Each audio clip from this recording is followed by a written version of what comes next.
recording. I'm not going to assume we have everyone, but I do know that Nicole Gray is on her way with a friend, which is an interesting thing. Fast to bring a friend to, but the friend wants to come here anyway, so that's all good. Okay.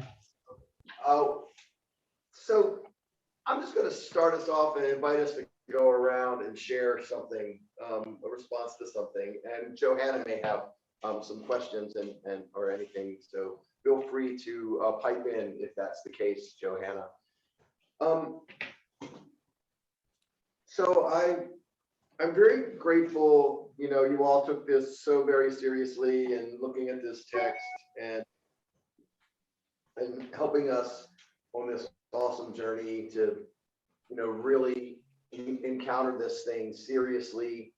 As I was saying last week, I'm not interested in people who take any text literally, but to take them seriously, and specifically the Bible. So I'm really grateful for this, and Johanna, really for you your presence and inspiration has just really taken this course, widened it, deepened it in ways there's no way I know I could have done it myself, but ways that were necessary.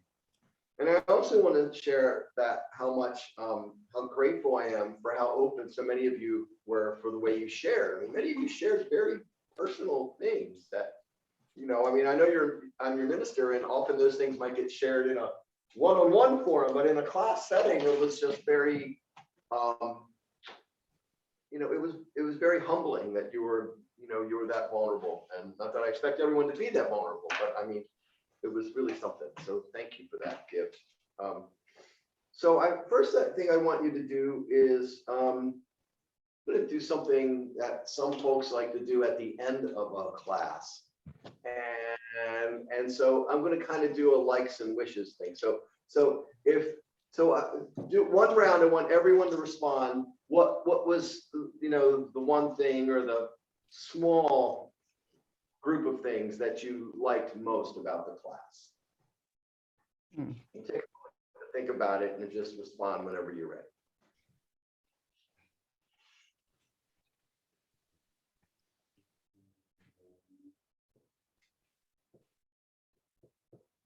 Okay, I'll go. I guess I really like this. It sounds stupid, but I kind of like the irreverent nature of the class, that I felt like I could say, like, what the heck, people like take this seriously. And I just felt really comfortable speaking about my response to it as someone who really has not been very engaged with the Bible. So I like that a lot. And my favorite story is Ruth. Thanks. All right, who wants to go next? Thank you, Helen. I have to go next to agree with Helen there about, I'm not some person who doesn't read the Bible much at all, ever, before his classes. Mine's in the attic somewhere, still haven't come across it yet. Both of mine are in the attic somewhere, I haven't come across them yet. Yeah, so it's great to actually learn and mind on it. And like she said, this was an interesting thing. I didn't know there were many women in the Bible, really. So. I'll go. I really appreciated the intersectionality of the class. I feel like it would have been really easy to only focus on gender. And I like that we all took time to talk about and, the different kinds of oppression and, how different kinds of societal forces interacted then and now. So I really appreciate that. Thank you.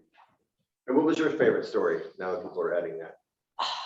Which was the one where she lies about, like, when she puts Moses in the reeds, and then she lies about it, and the sister comes and they take it to the other. I don't remember the details, but I like the trickery. Yeah, so that's all. That's terrible. So that's like Sorry. the family and her handmaids and Pharaoh's mother. That all of Zipporah is Pharaoh's mother. So yeah, there's all of that. Like, oh, look at this baby, and they all know who it is. Yeah. And they know that the Pharaoh wants the baby dead, and they're not about to let it be killed. Yeah. I like the sneakiness of that. Yeah. Yes. Awesome. Who's next? I'll go. I think, first and foremost, I just love coming to class and being with all of you on Thursday night. I mean, just being with the, folks that I already knew, but meeting new people that it was a highlight of my week to hang with you guys. So Nice. that was great. I also really appreciated the text, Reverend Scott. So I thought Friar Kinski was great for me. I just felt like I learned so much from her and also from you. So, just being able to, get you in a smaller group and, help you give us context for the text, and that I just was so enriched by that, and also from our classmates. I mean, everybody brought so much to it, and folks having their areas of expertise, whether they were already knew the tales or not. And I just thought that was really, really great. And I was able to situate myself. I think I appreciate it. I like being able to see where kind of I fit, in terms of how people approach the tales. So that was really helpful. And I would go with Hagar and Deborah. Mhm. Tonight. That's where I am tonight. Yeah.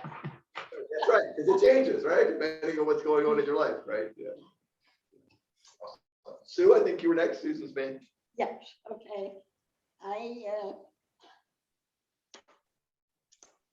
I really liked Ruth. Mhm. Ruth. And Naomi. Yes, yes. I liked how warm Naomi was and how she sort of went out of her way with both daughters-in-law. Mhm. So that was my favorite. And I really appreciated everybody who participated. I mean, I hadn't read the Bible since I was in Sunday school. Many moons ago. And I mean, I hadn't even picked it up, and I had two in my house, but the only reason I picked up one was because it was my father's, and I wanted to see what was in the Bible and where he got it, and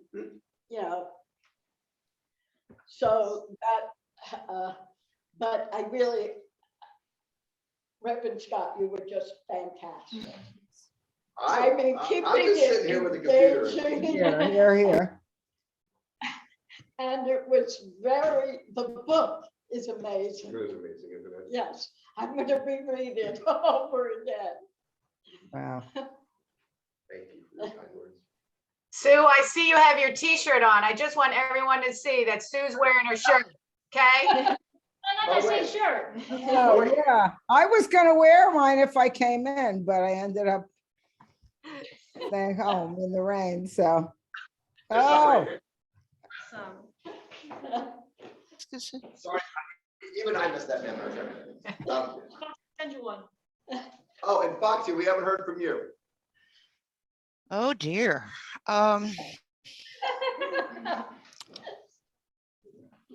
I really appreciate people putting up with my finickiness about translations. We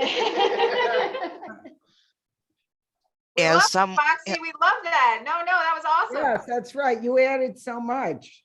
thank you. Having been raised Christian, practiced Judaism for 20 years before I found my true path, and being raised by parents that were hip deep in the church, literally. I think in the first 7 years of my life, I probably went to sleep at church more often than I did in my own bed. Wow. And that's not an exaggeration. This was these stories were things that we were discussing at home because they both taught Sunday school. I remember when Dad bought they called it a sheep board. It was a fuzzy, it was like a felt board, and it came with a whole bunch of images from the Old and New Testament that you Wow. had to cut out. Guess who got to cut most of them out? And then they could be tacked onto this board to build a story. Oh my God. So, you know, it wasn't just Sunday school, it was Sunday school all week. We read the Bible at breakfast. We Wow. read the Bible at supper. I Wow. mean, there was no ifs, ands, or buts about it. It was just done. Yep. And I was every bit as involved in Judaism as I was Christianity Wow. until I found my path and have gone from there. What I have found remarkable is pagans, as a rule, understand more about the Bible than most Christians who claim to be Christians are. And I really, really appreciate that you guys came to it with an openness that I don't see often in people who claim to be Christian. And obviously my favorite story is Ruth. Yeah, Exactly. Thank you. Getting a lot of votes tonight. Yeah. I know. Yeah, Ruth is winning so far. I'm not sure how many votes she needs to win the Electoral College, but one thing I just want to share with you, Foxy, too, is because of some of your other identities, you know, especially being Native American. I'm almost finished reading Vine Deloria's famous text, God is Red. I don't know. Yes. And red meaning Native American, and Yeah. wow, is that an amazing text. I'm not sure I could teach that in this format. Maybe I could share something, but it's brilliantly written. And he tried so hard to be a Christian, and he explains how he can't be in many ways in that text, in a way that's humorous and irreverent and Honest. well-researched. And honest, yeah. So I mean, it really is quite something. So I mean, I'd love to find a way to bring texts like that, and you know, maybe even Dunbar Ortiz's a Native American's History of the United States, or some of those things. You know what I mean? So you know, you and I can talk about a co-leading a class, you know, at another time. Actually, I don't think that would be a bad book to read at all. Yeah, the Dunbar I mean, Ortiz. even if it was just not so much on a class, in a class where we're actually aimed at teaching, but as an awakening for people who aren't familiar with Native spirituality. What's the name of the book again?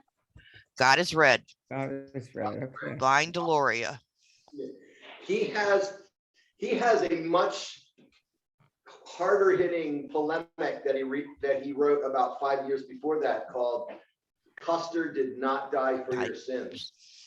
And God is Red is more traditional theological discourse, and Custer Did Not Die for Your Sins is more about you know, trying to awaken people to a notion of Native American identity and liberation. But what I mean, if you can handle strong critique of your country, which I know most people in this class can, Custer Did Not Die for Your Sins will have you rolling on the floor and crying at the same time. He is such a good polemic. Wow. Anyway, so I just wanted to share those couple, and they're both classics. Yeah. And I think people were surprised when he wrote God is Red, because I think a lot of people underestimated it. They didn't think he could do serious theology, but anyway, so I wanted to share about those, and thank you, Foxy, for They're both in my library. Right there. Right there. Good. Yeah, which we're not allowed to see. We're not allowed to see Foxy. Yeah, really. We're gonna come up with a good Foxy avatar at least. I know for 20 years, 5 years. Should I read Custer Died for Your Sins first, or should I read God is Red first? I I would read Custard first, because that's in the order they're written. Okay. But, you know, it's a little, you know, it gets repetitive. You know what he's gonna do after the 4th chapter, but it's still fun and it's great. And yeah, Put it on my list. but you know, just the title, you could tell what it's gonna be like from the Yeah, title. right.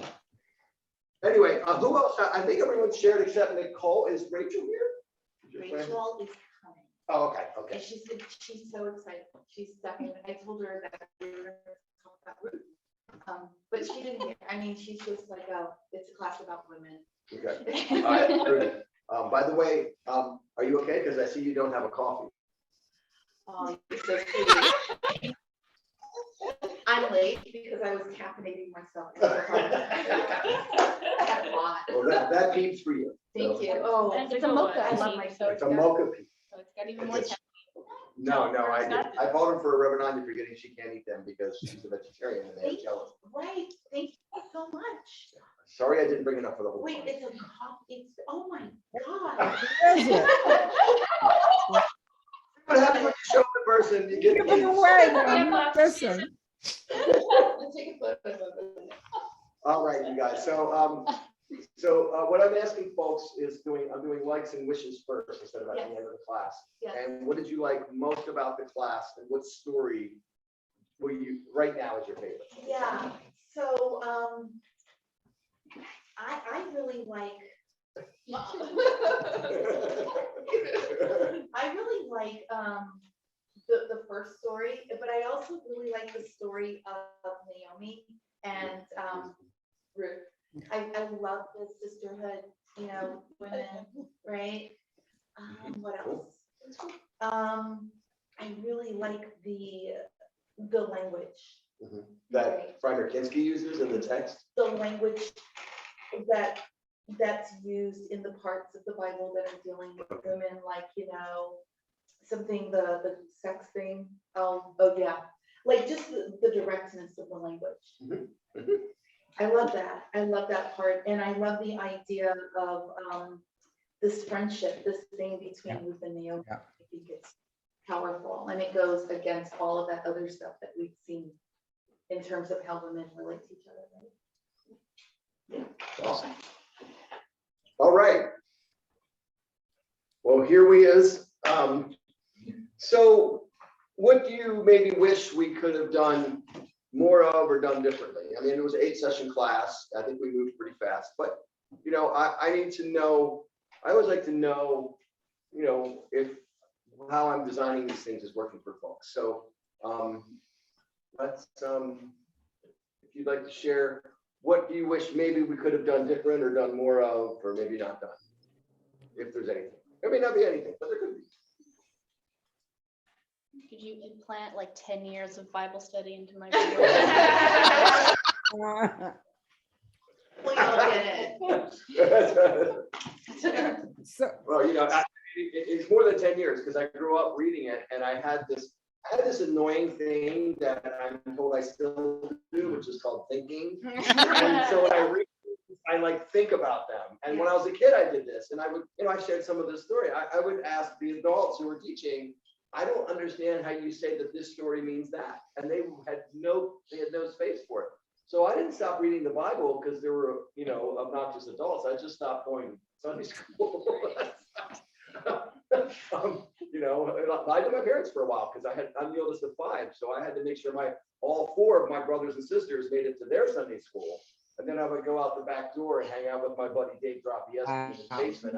And Floyd, And say his name, not just Dave. Dropieski. That's right. Yes, very nice Polish boy from Detroit. Who was living in Baltimore. Anyway, so yeah, that was my story. And because I went to seminary, for goodness sake, and I have the bills to prove it. So,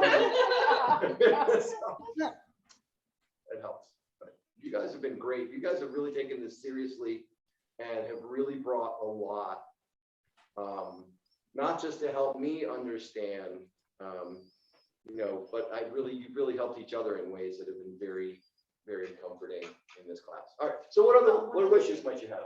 Well, Yes. so I really like the fact that Johanna was in this class, and I love the ability to kind of excellent. I love the social sciences aspect. Mhm. You know, you do that partly, but I think that the combination of the two is excellent. And so I would say that going forward, Mhm. we should have those different types of Mhm. perspectives or, expertise, different types of expertise. Mhm. Certainly. Certainly. I mean, I love team teaching, as you know, and, a lot of these classes I've done in the last few years have been team taught. Yeah. Because I know that there's so much more that, just someone else's with their life experience and their study and their own reflection can bring that I could never possibly bring. So that's really cool. What else? Yes. Something I really liked that I wish Yeah. there was more of. I liked Yeah. when we watched the video that told the story. Oh, yeah, 'Cause yeah, I'm a yeah. very visual thinker, so I like when there's Yeah. supplemental. That's something I did more of in some other classes. I copied that from you. I know. It was good. It was good. I know. And for whatever reason, I didn't do that so much with this text, and I don't know why. Okay. But it's good. It's good for me to be reminded of that because I'm not a visual person. Yeah. And a lot of times, even when I talk, I don't actually look right at folks. If I'm listening deeply, I'm probably actually not looking at who's talking. Right. Yeah. that makes sense. I get easily distracted by visual information because I don't process it quickly and efficiently. It's taken me a whole lifetime to learn this about myself. Wow. But all that's true. And Yeah. so I think I kept wondering if this should have been a 2-hour class, but I kept saying, no, we need to keep these to 90 minutes. Yeah. We can, sometimes that way, if we go long, Right. we're not going over 2 hours. You know what I mean? Yeah. If we go a little long, it's an Yeah. hour, not 2 hours and 10. Yeah. And which is different after people have had a long day. So Yeah, sure. Okay.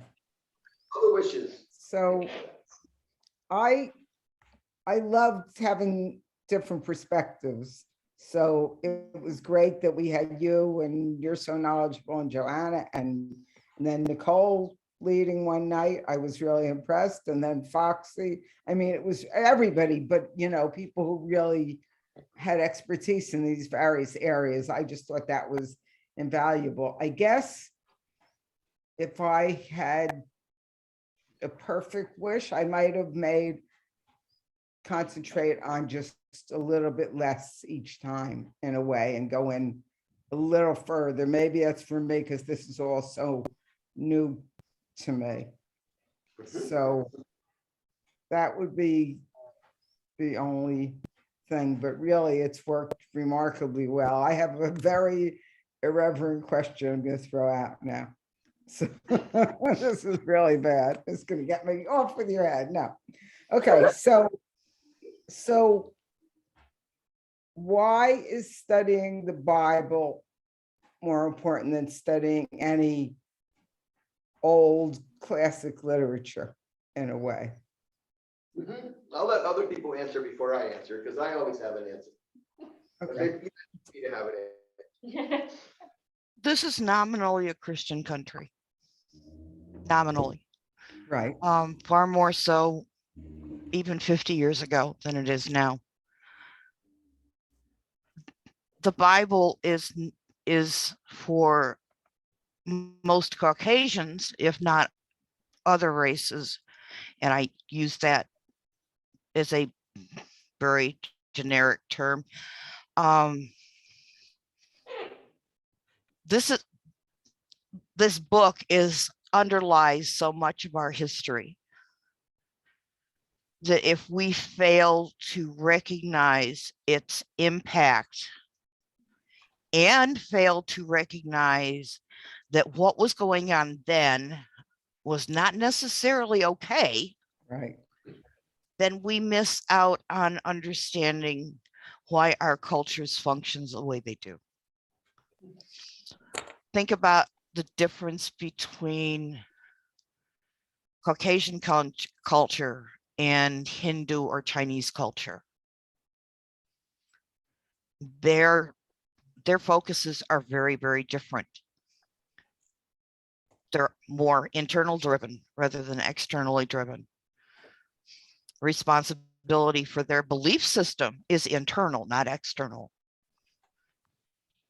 And that's the underpinning of their culture. Whereas for at least 1700 years, the Holy Roman Catholic Church controlled everything you thought, everything you did, Right. how everything was structured. And God help you if you disagreed with them. So just on a cultural level alone, if we don't understand what was being shown in the Bible as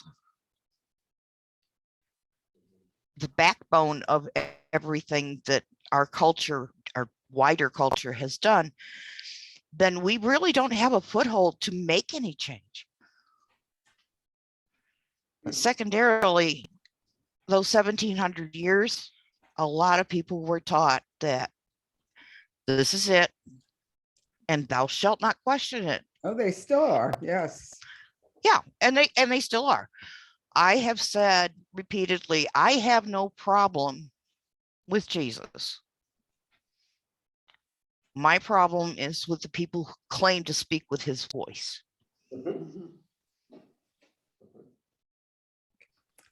Thank you. Thank you, You're Fox. That makes sense. I mean, I didn't exactly mean it, but I did also. I had to throw it out there because as someone who reads It's lot of a words. fundamental question that somebody needs to ask every time anybody reads the Bible. Yeah. Why are we doing this? Yeah, I totally appreciate your question, Helen. It's one I've grappled with for years. And remember asking a friend of mine, like, why do I need to read this? This is not my tradition. I feel like what I do know about it, there's nothing uplifting in it. It's used against people. Why would I waste any of my time, right, trying to understand that when no one seems to understand my way of thinking? Like, how come so I just want to respect Helen, like that is the question for me, for me as well. And so I think and I also totally agree with Foxy. But I think there's a difference between spending time, right, which we've been doing, understanding and learning what those tales are about. And then Helen, what I think hearing part of what you're saying, maybe not to put words in your mouth, there's a difference between that and then saying that I need to adopt this as a sacred text in my own life.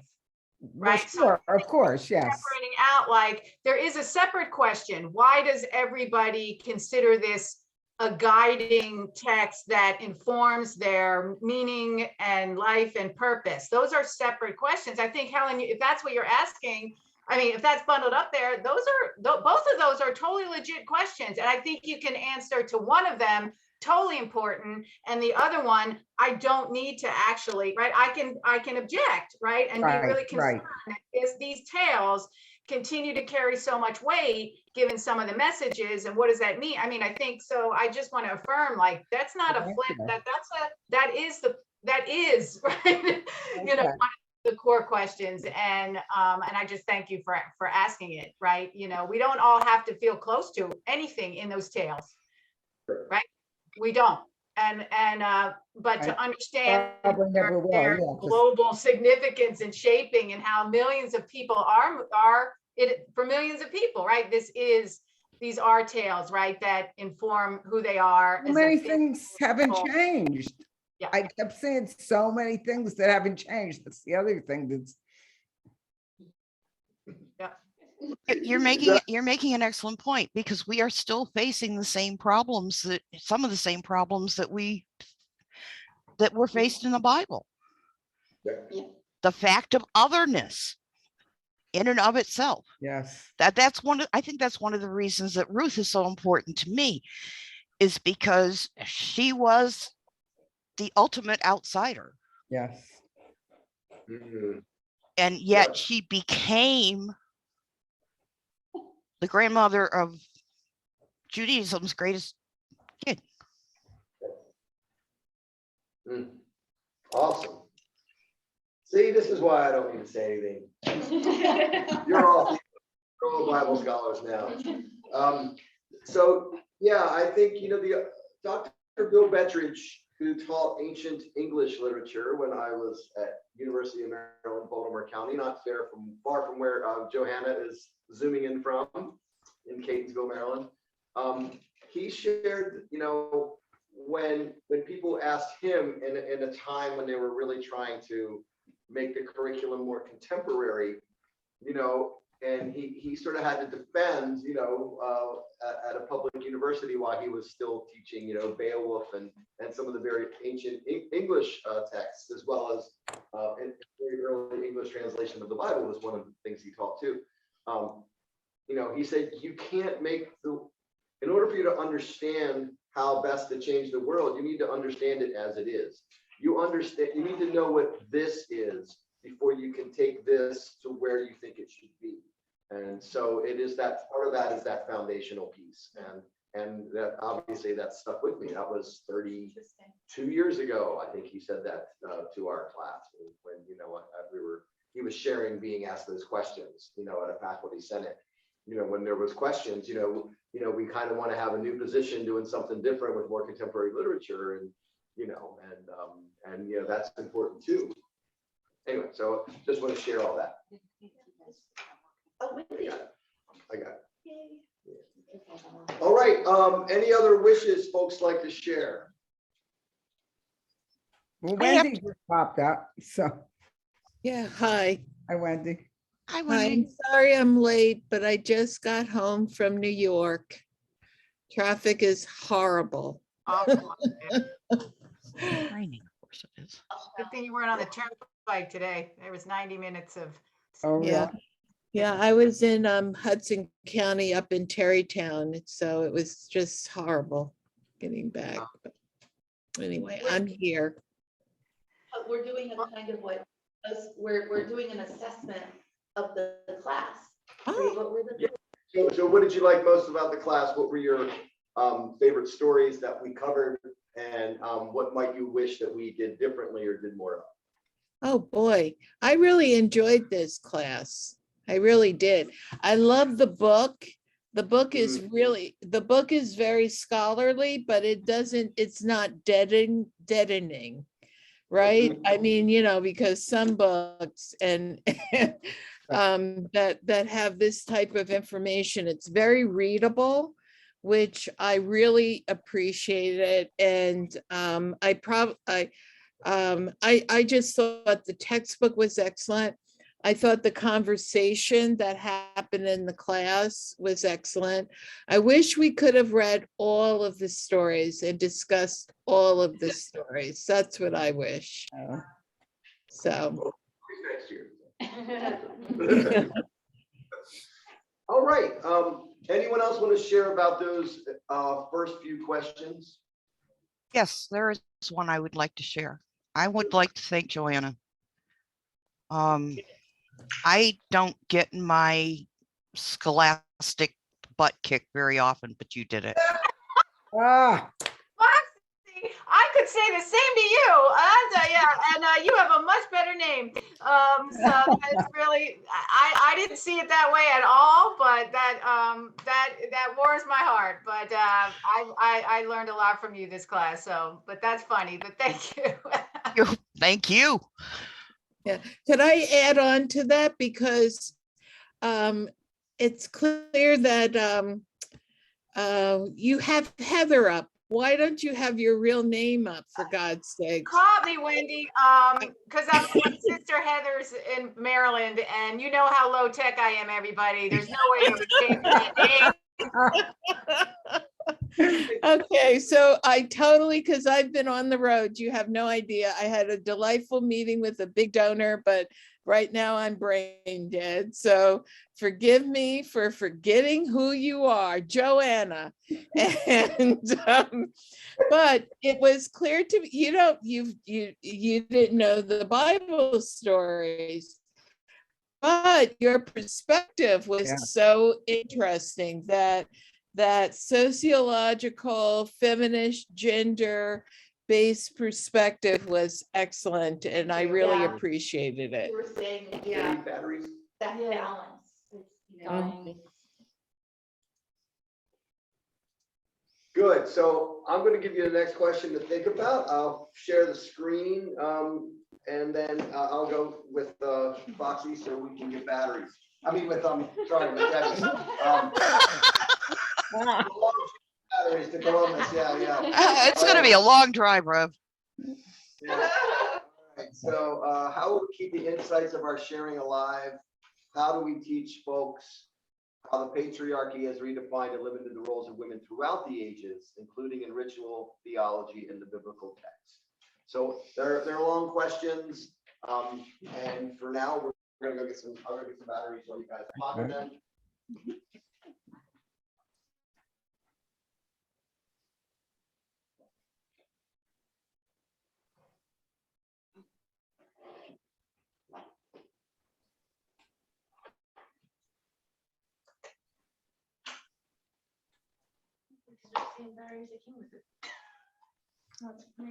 Figured they lasted that long. I think that the way to keep this, what we've learned alive is probably easier for y'all, because you can bring these insights into conversation right there at church with Or we people can who just- have not yet had the impact of reading some of these texts. To your point, Foxy, we can do what you did the last time, right? Which was share all of that with the congregation. I found it felt like it came full circle when we shared our theological statements. Oh. When you shared our theological statements, it's an excellent way to keep it alive by sharing it in the most obvious, from the pulpit. Yeah, so what Nicole's referring to is that we did a service in February, which was presenting the work we had done in the Sisters in the Wilderness class, the feminist theological text by Dolores Williams. And it was a fascinating and moving, class, because we got to share what folks had written. And That was it the the- sisters I don't class? think it was sin and salvation. Oh, sorry, Yeah. it was the, It was Rauschenberg. it was the Rauschen Bush, that's right, Yeah, that's right. Rauschenberg. Theology for the social gospel. Yeah, Yes. and when I had that, and I actually challenged them to write their own doctrines of sin and salvation, which I did at first just to watch the look on their faces. And Johanna, as a teacher, she knows that joy whenever you give an assignment that she knows is going to get a response. But you all really produced amazing work in response to that. People were like into it. People like ate it up, people were hungry. Wow. I saw I saw Foxy's and we did it and Yeah, it was So we great. could do something. I'm not trying to give us an assignment, but perhaps, it seems that we're doing this thing where we are moving content from these classes into Oh, we the should, sermon we need to, and it's too sharing important, it. it's So, too important. so maybe we can agree that's going to happen before the end of the We conversation. can talk about that, and it may not actually happen until the autumn, That's Yeah. fine. right? Depending on the calendar, the worship calendar is kind of filled in Yeah. regards, but we can talk about that. We'll come back to that question. Okay. So that seed has been planted. All you theologians and Bible scholars, that Nicole wants us to have a core service working together. Obviously, we can't all get up there and preach for 20 minutes unless we're going to offer, breakfast tacos and then a big brunch afterwards, I guess. But we can talk about what it would mean to share that. Come back to that question. Let's go back to the first couple of questions, and I'll share them again, just to make sure everyone is aware of them. And I'll read them because I want someone here to read them. How will we keep the insights of our sharing alive?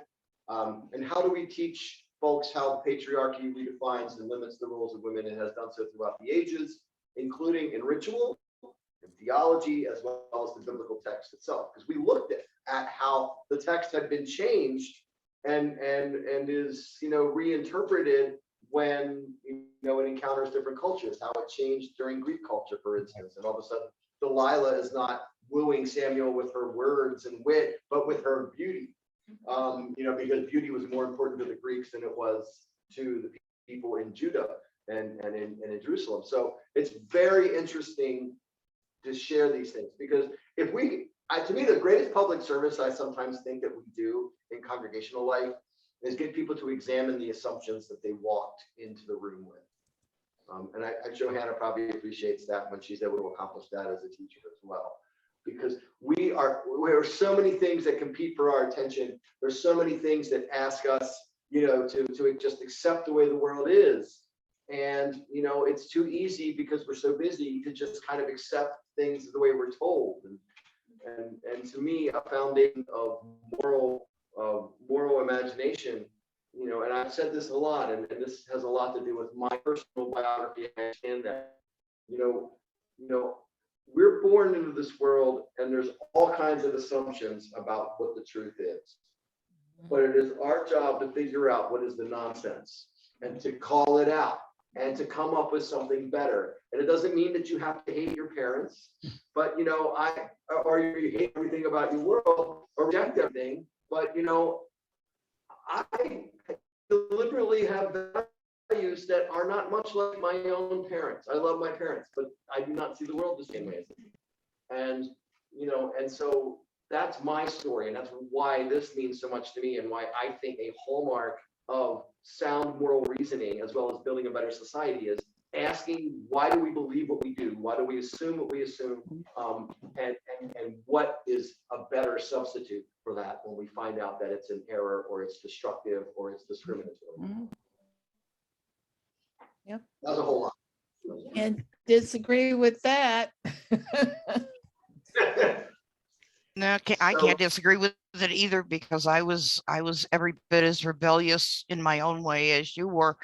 I didn't have the option of walking out of Sunday school because my parents, father would have tracked me down. my parents dropped all 5 of us off at the church door. Yeah, well, like I They said, were- I didn't have that option because I came with mom and dad and I left with mom and dad. And if I wasn't on the church property that whole time, they knew it because somebody would tell them. That's right. We're talking about the 1950s and 60s here. Everybody was everybody else's keeper. So I didn't have the opportunity to sneak out the back door, but I certainly was not unwilling to go, why do you think it's that way? Amen. My parents stopped going to church, my brother stopped going to CCD. Once he made confirmation, that was it. In fact, the year before that, his confirmation was not on Sundays. We didn't have to go to church on Sundays, CCD on Sundays then. So it was the year before that. It was, Wow. yeah, he Yep. was like just 14 years old, 10 or 13 years old, stopped going. Hmm. They weren't supposed to go. No. Well, And I yet would- they pitched a fit because your brother was marrying somebody that wasn't Catholic. Yeah. Well, that pitch a bigger fit, they found out coming here. I was a total opposite, raised by atheist communists and just told there is no God and there is no God, and communism meant that everybody shares what there is so that everybody has enough. How wonderful. And that was, what it was boiled down to. But we can't tell a soul that we believe this, or even that we don't believe in God. That was like forbidden. Because I was born in the late 40s. I'm growing up in, the McCarthy era. And, my father always said there were FBI coming to our door and tapping our phone and blah, blah, blah, blah. And there probably were, but Think that was true? do I think it was true? No, I think my cousin got a dossier, and her father, who was a physician in Newark, and he actually went before HUAC, and they got everything wrong, and they didn't know what the hell they were doing. But yes, I think there was some scrutiny. My father not as much, because my uncle was supposedly head of the cell of doctors in Newark. I don't know. And I have the whole transcript before, and I've published articles about it, and it's been so much fun. But anyway, so it was very different, and I then rebelled against that. I just wanted to be mainstream, but I sort of wasn't. So I just tried to rebel in every way, against my parents, against whatever, That's how you got to the UU, the rebelling in every way? Well, no, by then I was done rebelling. I would say this was UU when I first went. I went to my first Sunday service was at Morristown, which I went to for years, and it was actually Doctors Without Borders kind of program. And it was like, oh, this is just like home. This felt, so that was actually almost less rebelling. But by then, I married a Catholic. I'm Jewish. I was certainly still am Jewish very much, but I just went through. I wasn't going to go to college. I dropped out of high school, college prep course, and would study with a high school dropout and did the whole 9 yards. And I went back and got 2 degrees, like I just did it all, but whatever. I grew out of it, I guess, but yeah. UU doesn't feel that rebellious to me at all. I mean, Yeah, I was, and it didn't dawn upon me until very late in life. I mean, really about a couple of years before my son was born, that I was a cherry picker in terms of my Catholicism. So for example, and Lee Barker knew this, okay, that I would go to a Catholic service every so often, like at least once a month. So 3 times, 3 Sundays out of the month, I would go there to the U. And then 1 Sunday of the month, I would go to either Immaculate or St. Cassian's. And God forbid it was Easter season, right? And then especially Easter week, I was like glued to a church, right?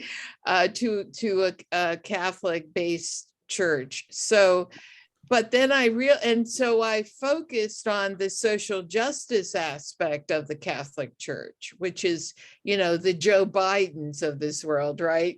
Because his whole and somebody like Nancy Pelosi, they're very involved with the social justice aspect of the Catholic Church, and I ignored everything else. And then I just couldn't ignore everything else. And my mother was such, even though she was a very devout Catholic, she just cared that I went to a church, that I had some religious, that I was involved with some faith-based organization. So for example, she would come to the U with me from time to time. When I was at Union Kong, she was very friendly with the minister up there because she admired strong women. And Stephanie Weiner was the pastor there for the 18 years that we were there. And my mother, my mother was the only person who called Stephanie Steph. And it used to just like kill me. Oh my God, please, it's Dr. Stephanie, Reverend Dr. Weiner. And my mother would call her Steph. So, but anyway, so I don't know that, rebellion, I cherry picked. I believed what I wanted to believe. But certainly over the past several years or several decades, couple of decades of my life, have found it better to be in a place where the theology or lack thereof matches my values.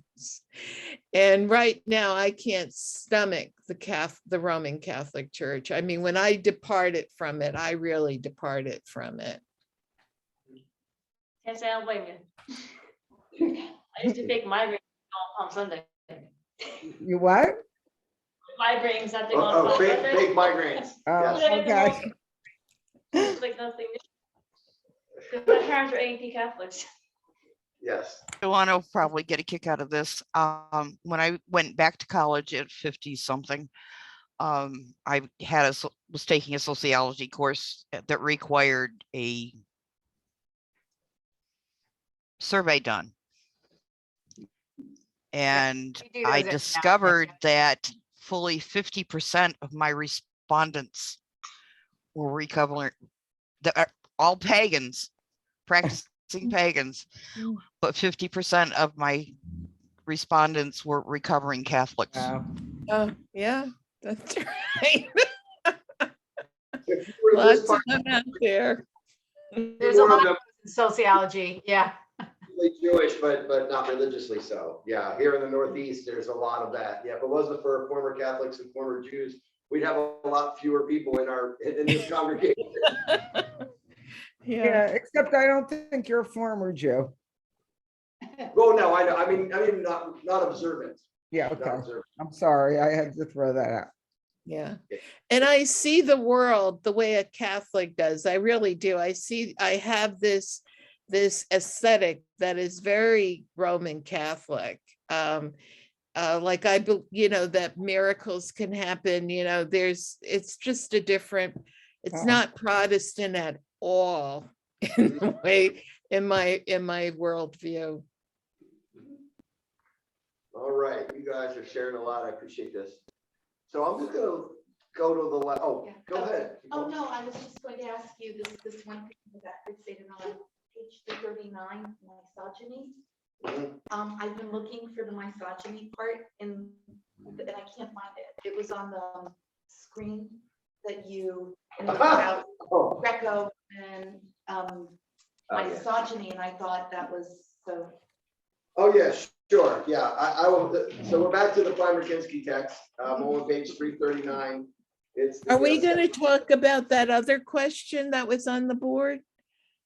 There was a second question there about how to. How do Yeah, we'll we- get to, she just wanted she wanted me to share this with her. Is that Okay, Rachel? Hi, Rachel. Reverend Scott, Susan, Hi, Wallace, Debbie, Joanna, Foxy, and Helen. Who hi are you? Rachel, how are you? Hi, who are you? Oh, hi. I didn't see you. I'm sorry. I'm like, where am I looking? Welcome.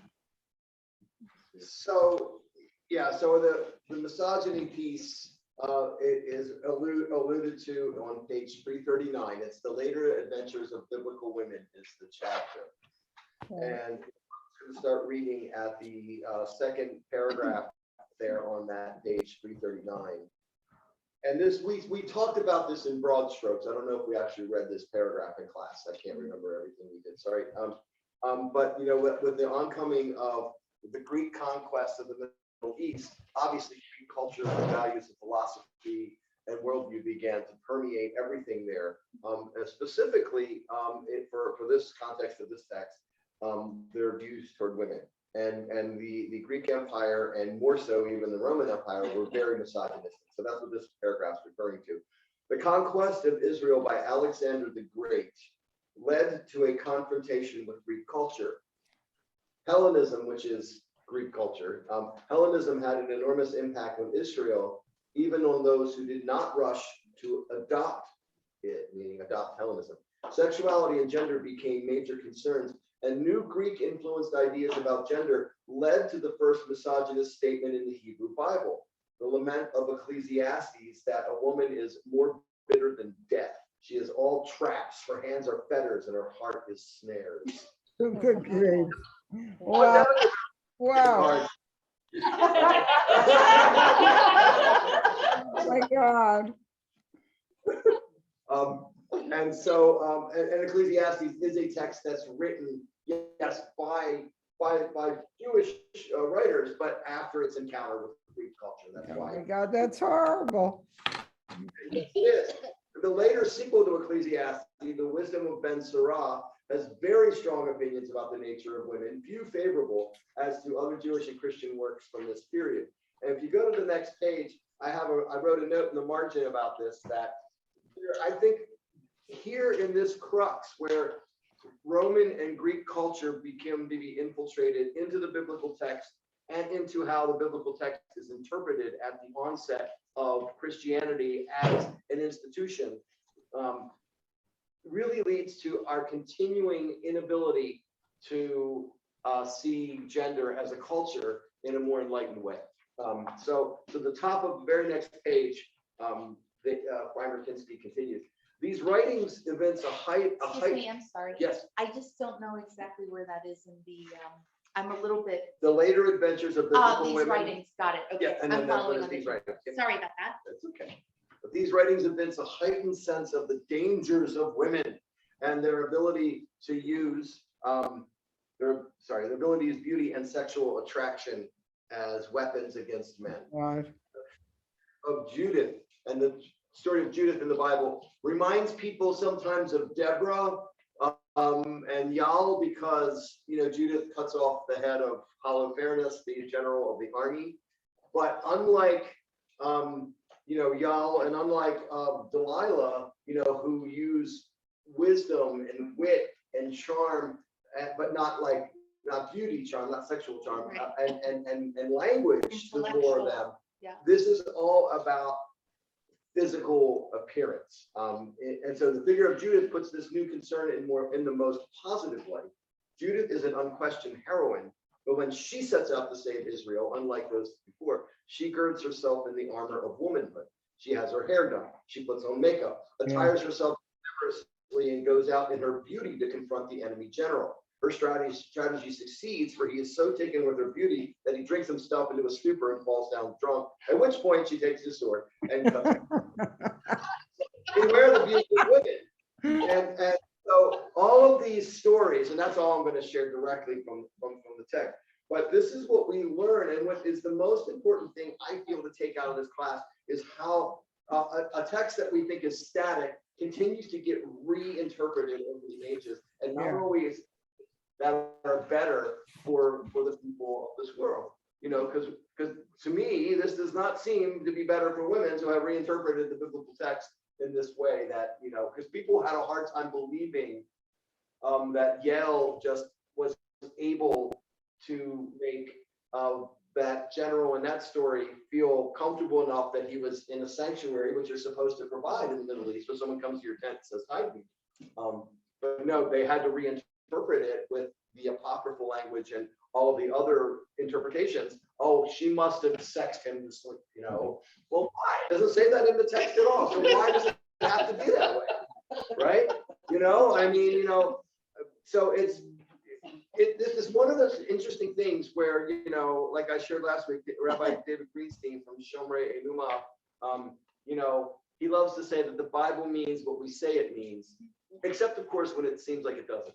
And so, at some point you do have to look at the words that are actually in the passage, as well as what is the broader context of that book, when was it written, who was it written for, what was happening, what were they trying to put across theologically. So we're in our rights to say that no, Ruth and Deborah and Yale and all these, Delilah, this wasn't about modern American understandings of sexuality being weaponized.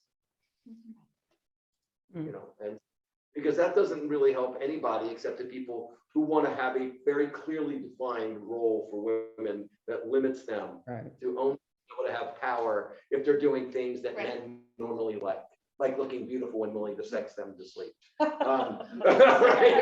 So I mean, this is true. It becomes a self-fulfilling fallacy in interpreting texts like this. It reinforces a culture that needs transformation. And it also basically values and privileges their looks and their sexuality over their personhood, including their intellect, right? and their inbuilt spiritual wisdom. And their youthfulness and that type of thing. Yeah. So, all right. So this is the kind of, so this leads to that other question Wendy did not want us to let us forget, if I recall. And I'll share that on the screen and I'll read it again. How do we teach folks how the patriarchy has redefined and limited the roles of women throughout the ages, including in ritual theology and the text itself? All right, and so I'll put that back on the screen. We've been talking about that. I mean, that was, I think, one reason you were moved to lift that passage up, Nicole, because in many ways, I think for me, the only way you can teach that is to show people need to be taught the history of the Bible itself, how it was written, what it may have meant to the people who wrote it, and how it's been changed over time. Because otherwise, folks are just going to open it up and just say, well, here the words say this in English. And when I think about it, oh, she must have, and usually what follows has more to do with contemporary American culture than it actually has to do with the Bible. Yes. Because that's what we understand. That's what we go to. And because people are not taught how to read and interpret ancient texts in our culture, this is where I'm very controversial, by the way, Rachel. I honestly believe that people need to be taught theology and biblical interpretation in public schools, because I that's what we have so agree. many people running around thinking they know what the book means, because they're not ever taught how to read it or to critique it. Yeah, Yeah. bizarrely, we were And again, in Irish Catholic schools, we did theology. And we had to, that's what we did. That's right. Okay, there you go. We have an Irish woman here who talks about how that happened. Yes, Right. thank you very much. And in European countries, this happens. This is how kids are taught. And then you have it. What is interesting is that you have European countries teaching the Bible as literature, probably more so than a religious text. People know it. And then you don't have that much, you don't have a bunch of evangelicals walking around the way you do in the United States. So it's very interesting that we don't know the Bible. People in America really do not know the Bible. But yet there is this, these people who believe in it as being matter of fact, as being the word. And then you have in other schools in Europe, for example, where it is taught, the text is taught, you have people, you have more atheists, you have more non-believers, and you certainly don't have people who are sitting around talking about it in a literary way. And here, people can weaponize the Bible because we aren't educated. We don't know how to fight back because we don't know what's going on. We're not given the tools. We're not Yeah. given the tools and encouraged No. to use. where in our education before college or university were you ever asked to challenge a text? The Constantly. text is the text, and that's the way it is, period. Never was I asked to challenge a text until my senior year, when there were 5 rows of students in class, and she assigned two books to each row. One you did a report on, one you were ready to critique. One of the books was Lord of the Flies. Oh, wow. Second was Long Distance Runner. These were very controversial books. That is the only time that anyone ever dared to challenge the way something was read. And it was because she set the class up to do that. Mm-hmm. Yeah. See, You're what is taught it- in school that this is the way it is. You're taught in church, this is the way it is. Is it any wonder that the hippies happened? No. See, I just want to respond to that, because I think I was educated by the Benedictines, okay? So, and I know I am not waxing poetic because I have an old school newspaper that has me quoting Kurt Vonnegut. I was a junior in high school, okay? So, and this was put into Benedictine Academy's newspaper that was given, that we published, as students published. The nuns knew about it. So I was educated in a situation where we were questioning the text all the time, and we were free to read what we want. Otherwise, I wouldn't have been out there quoting Kurt Vonnegut in the school newspaper. Obviously not. Yeah. Yeah. Part of the Jesuit tradition, there's this very erudite Catholic tradition, right? Well, the Jesuit order was created not just, but also to provide a intellectual, scholarly response to Protestantism. And what they found in the first couple generations is they started to have a whole lot of ideas that were more independent than Rome liked, because you encourage people to use their minds, and they actually might do it. Because a lot of Catholic doctrine is not, securely anchored in text; it's as much anchored in tradition as it is actually in the biblical text. Not that it's necessarily non-biblical or anti-biblical, but it's not like, they're not, a lot of the stuff that Catholicism Right. talks about, it requires isn't necessarily as biblical, right? And so they felt free to go where they wanted, and they've had to be reined in a couple of times in their 500 years as well because of that. Right? But the All right, we're- Benedictines and the Jesuits definitely focus on the arts and they focus on the intellect. Yep. And Benedicts are another order similarly. Yeah. Wonderful. And so the question that I have now, and I want to get us there because it's already 8:06, is be ready to decide if we should share our common work as a workshop or a Sunday service. We already started to talk about that, but I want everyone to weigh in to say, support for this or whatever it is. I'm curious. Yeah. Elaborate. So we would actually come together over a couple of months and talk about what would it mean to have a Sunday service that talks about women of the Bible in such a way. Or we would design a sermon series where each sermon could be inspired by a particular tale, because there's no way we could do Right.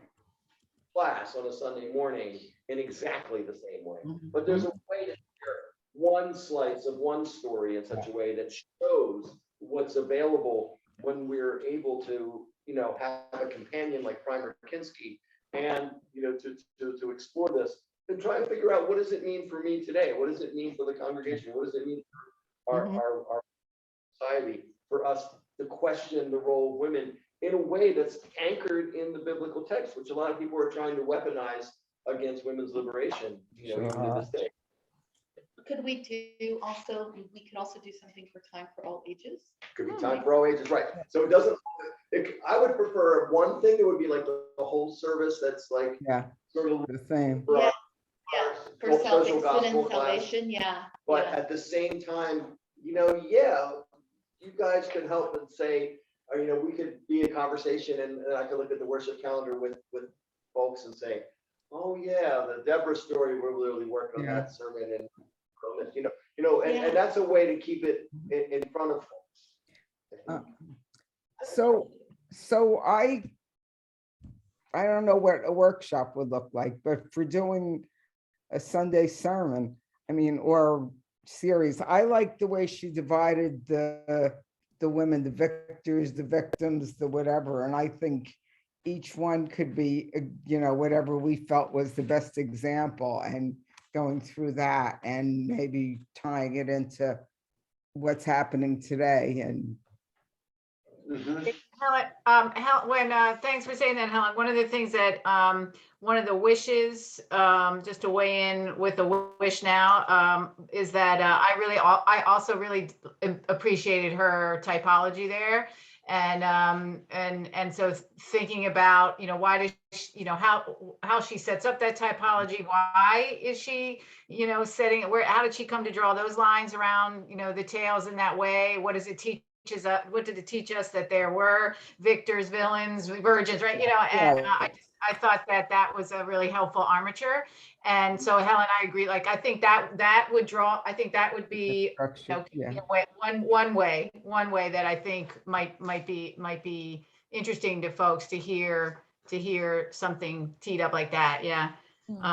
I also, since you all been talking and we've been together, I've been just jotting down some themes. This is different from like bringing in individual stories, but more in the thematics. I've been hearing themes around women in exile, coping, surviving, resisting, having agency, being outsiders within, being outsiders, sisterhood, solidarity, bargaining with patriarchy, strategizing, right? We could, there's ways of thinking about maybe some themes that at least there are more that you all have raised, but just in the time that we've been together, I've heard, just tonight too, hearing, sisterhood, solidarity, outsiders, resistance, yeah, anyway, just some thoughts there on, but I like the armature too, Helen, those, Yeah, yeah, I think, The Fab Four. Yep. right. Or, and There's, the triple, I love that text that you brought to us too, The Joanna. triple A. You help me, Triple Scarlett. A, yes. That's- there's something, and it's pretty late in the game for me to raise this issue. But there is something, what I see and going on now in our society is an attack on women. All right, I really do. And I saw this presentation the other day where they took certain, like Bannon and some of these horrible men, talking about that women should now have babies, that, you know, specifically white women, Of course, of course. that, you know, and I read a couple of years ago when the book first came out, Dying of Whiteness, and how the demographics is really going, is not boding well for white people. But and they were talking about, you know, that women need to have more babies and stuff like that. And of course now we're seeing all of these absolutely draconian anti-abortion, and once they get to abortion, it's going to go to contraception and Oh, yeah. so forth. You know, it's not going to just stop with abortion. And maybe I'm totally wrong, and because I'm a little bit brain dead right now anyway, that in the Bible, the stories that we have, they're not being, the women aren't being attacked. Their womanhood is not being attacked. The state of Israel is being attacked, but their womanhood isn't. So there's nothing in the Bible, let's say, that if I wanted to go back, and I'm talking to people who care about reproductive rights, and they happen to be religious, there's nothing in the Bible for me. There's not a comparable story of women who are fighting for their rights, for their agency, and it's always about the state, or it's about the family, or something else. So anyway, I just throw that out there. And Wendy, I've been thinking about that a lot too myself, and that one of the things that I've learned from Primer Kinski is to appreciate that, you know, the Hebrew Bible does not, it is, you know, she would say, quote unquote, gender neutral, right? So these are women, you know, women actors, right? And they're acting in, you know, in ways, you know, that, you know, they have agency or not, or whatever, but it's not a story about gender, right? These are not stories about gender. They are stories that have women that are doing human things. Mm-hmm. Right. And so they're stories about women as humans. Oh my God. Right. Who happen to be living in patriarchies. Right. So do we know any of these people? But I do feel like one of the things for myself personally that keeps me distant from some of the tales is that these are not tales of, as Wendy said, women organizing collectively, number one. Right, with some exception, right? With some exception, these are stories of individual women who are doing what they're doing, their best or not their best, right? And they show women in maybe a greater range than we have been told we should think that women are, and that's right. But it is, for me, these are not stories of collective action, and they're not stories of feminist collective action. So in a time where we need feminist collective action to stop going to jail for having abortions or performing them in Oklahoma, then, right, I think we would need to talk about that gap, right? Mhm. And which, you know, these are, you know, so anyway, I just want, Wendy, I totally hear what you're saying and agree with you that is something we will continue to grapple with, and we would, if we, you know, I think going forward in the educating and bringing in others, if I'm a participant in that, or I'm invited in the conversation, I would be someone who would be listening for that, and the group would need to account for that, to give us homework or even more challenges. But so I appreciate you saying that, Wendy, because I grapple with that a lot. Yeah. Yeah, it's interesting when the characters we met, and especially in the early days of the formation of the Israelite people, the women were actually the ones, not in a collective way, but individually, and what power they had within the home. They were the ones who were making sure the birthright went to this child and not that. They were transgressing, but it wasn't as a collective. I mean, yeah, so that's an important thing, because we don't want to say that there's something that there's not in here, of course, because what does that mean? But I think what folks don't realize is that these sort of personal acts of rebellion, or frankly of changing the entire future of the people. Jacob gets the birthright instead of Esau. All the things that happens because of what the women do. The Canaanites are finally overthrown, not by a spear from a man, but by a woman who kills sleep. All these things are important to remember. That and I think that's enough. We have no need to say that this book is something it's not. Yeah. Right. I'm curious, Johanna, your presence and energy and insight and angle have really been so awesome in this class as a co-teacher. I'm just curious now, are you going to be teaching any theology in your feminist classes now after this experience? Well, no, it will absolutely inform when we do gender and religion. Super helpful, right? It will be absolutely helpful what I have learned, for sure. Yeah, for sure. I'll be ready for the students who are the but. I will. When you teach that, I want to eavesdrop. But now I will be much better at it. Right now, I will channel all of you and be much more right. Awesome. All right. Well, I don't have much more. Does anyone else have something they want to say to the gathered folks? I don't mind ending a little early, just because we weren't really unpacking stories. But I don't have any other questions at large for you all. But I've watched you all take this very seriously and embrace, my radical notion that you are all theologians and you are all Bible scholars, which hopefully gives you delight, but also once you know something, especially when you know it in a way that's been an experience where we've had some depth and some breadth and some time to process things together, it's going to be hard to hear the other side in the same way and not respond. Right.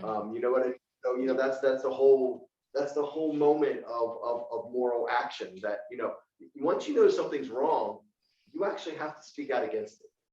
Before you know it's wrong, how are you? But once you know that something's nonsense, you're kind of required to say, you know what, that's nonsense. So how are we going to take that with us? And I know you all are going to take that each in your own individual ways. Yeah. And I'm looking forward to see how that happens, because we talked about this too. I mean, there's sexism in this congregation as well. You think? Every group of people have the same issues. Yeah. Some are different, or more intense than others, but yeah. UUs are not immune to society's ills. Say that again, Helen.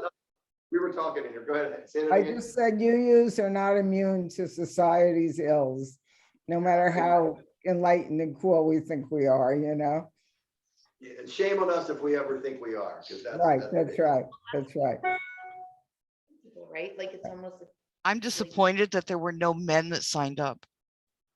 I really would have liked to have seen a non-clergy representation of the male point of view and what changes that person went through.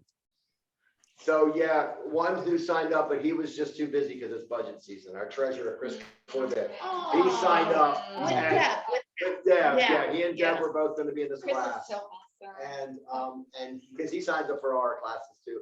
But the Thursday night is when the finance team meets, and season is his most, so he apologized to me early on, so.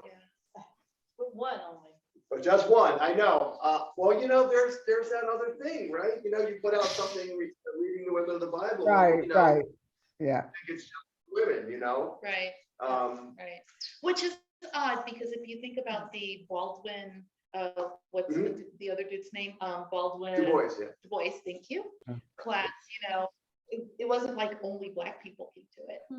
Right. You know what I mean? So that's a very interesting, that class was bursting with people. That was There was probably. 52 people registered for that. Wow. I think that's Wow. Yeah. great. Wow. Yeah, and of course, that was after this, that was the early part of the pandemic, and it was after the summer of the George Floyd protests. And so people, Yeah. something, and excited that we actually had something very relevant to what was going on. It was a remarkable class. But I'm telling you, that could be funny. That could be a funny little challenge whenever we present this on a Sunday morning. Yeah. Like, Reverend Scott was the only man on the planet. Right. Let's not see the men stay home that Sunday. Oh, and I'll let you guys decide if you want to point the finger that way, and I won't stop you. Trust me, I will not stop. I'm sure. Reverend Scott, this is not a cheeky question, but I know cheek is welcome. Is there literature on on masculinity in the Bible, or not to be funny, like men in the Bible, right? Because we could be studying the tales and looking at men and how they're behaving and what it might say about masculinities, or what does it tell us about, men's roles? And I'm just curious if I don't myself know, like, has that been a take? Because I think, if you were going to have a class that was like gender and the Bible, right? Which, would be, if we were going to be talking about, which we're not necessarily talking about in this class, we are talking about what women themselves, right, have been doing in the tales, whether or not gender was marked about the tales or not. And so I'm wondering if there is like it just would be curious, right? That as a way to be like, well, would we get men to the class if we were talking about masculinities in the Bible? Or maybe they'd be like, I don't want to know that either. But yeah. Well, that's fascinating. I mean, I have never encountered a text, anything like this Primer Kinsky text. Yeah. Specifically about that topic. There are many folks who would say, the vast majority of biblical criticism, interpretation, at least before 1968, was kind of, tilted towards trying to understand the world through the lens of patriarchy, as you could gather. But I will look in to see if there is some similarly highly recommended text that deals with masculinity in the Bible. And if there is, I will make an offer to our men's group to come and teach a little lesson on it, and see what they might, how they might respond. I would, yeah, go ahead. I'm sorry. Okay. I would guess that sort of the dominant group doesn't need that kind of in the same way, just like kind of white people, as opposed to, because that's just everything's through the lens of the white people or the white male, or And so. I meant it in a critical, like in the same way we're, interrogating whiteness as the center and really calling on white people to understand white privilege. I'm wondering if there, is this similar, like, let's look at all the actions, that the men are taking within patriarchy in the tales. What does that say about, masculinities at the time? And, and I know, hearing that, like, well, we're already doing that per se, but we're not putting it in the context of gender either, so what would that say about, what did that teach us about, if we're really, if there is contemporary lessons to be learned about how patriarchy works, how do we understand those that are actually, or how do we critique, right, those that are actually from a feminist lens, that looks at masculinities, and what's men's role in understanding masculinities, right, and the tales of masculinities in all this, so I'm not sure that would get them in the room, but but just in terms of yeah, trust me, as someone who teaches women and gender studies, you know, that the classes even still are predominantly people that identify as women or gender non-binary. And it's, you know, and frankly, as the years have gone on for me, fewer and fewer men are in the class, but I think the word is out, I guess. But in any event, yeah. They go for dates, according to my son. My son was like, he wasn't hyper masculine, but he liked cars, and he was, you know, he rides a motorcycle and all this stuff. And he took a women's studies class the first semester of his sophomore year, and it almost killed me. It was like shock. I could not believe it. And it was basically because there was a girl in there that, you know, he had his eye on, but he took the damn class. God bless him. So, Well, so, you know, I think we may have a project. Johanna, careful. I walk into it every time. I step right into it. I set my own tracks. It's terrible. Either that or we get a hold of Kinski and ask her, okay, where's the She's flip dead. side of the She's dead. story? She's dead. Oh, darn. If you remember that story I told at the beginning of the class. Yeah. I- Yeah. yeah, she's dead, yeah. He was in hospital for Yeah. the last 4 classes. Otherwise, it would be a great idea, but All right, well, I'm gonna let you all go. You guys are. Okay, you'll well, go. thank you. oh, this was It's great. wonderful. Thank you so Yes. much. Yep, thank you. Well, everybody, see you soon. Bye. Bye-bye. See you next series. Okay, Yep. bye. Yeah. Bye-bye. Hold on, one more thing. So these people who can't make it can come see us on screen. Boom. Yeah. That's right. Okay. Bye-bye. Bye.